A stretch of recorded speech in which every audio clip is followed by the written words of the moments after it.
40তম জন্মদিনের আগে জোড়া গোল আর নতুন উদযাপন রোনালদোর। আগামীকাল বুধবার 39 পেরিয়ে 40 ছোঁবেন ক্রিস্টিয়ানো রোনালদো।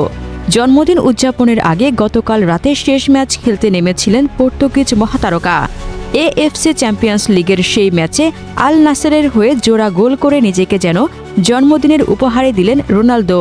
রোনালদোর জোড়া গোলের রাতে আল ওয়াসলের বিপক্ষে আল নাসের জিতেছে 4-0 গোলে। এদিন আল ওয়াসলের বিপক্ষে জয়ে রোনালদো প্রথম গোলটি করেন ম্যাচের 44 মিনিটে। পেনাল্টি থেকে এই গোল করেন তিনি।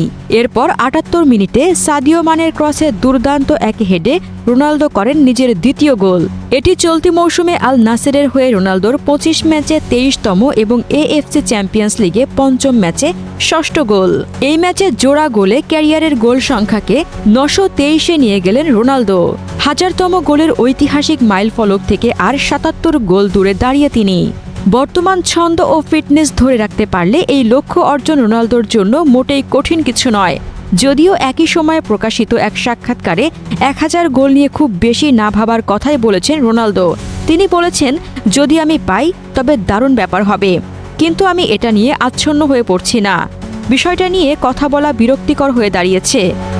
এদিকে জন্মদিনের আগ মুহূর্তে গোল করে ভক্ত সমর্থকদের নতুন উদযাপনও উপহার দিয়েছেন রোনালদো। নতুন এই উদযাপনের সময় রোনালদো প্রথমে হাত তুলে বিমান ওড়ার ভঙ্গি করেন এবং তারপর হাতটা নিচের দিকে নামিয়ে আনেন।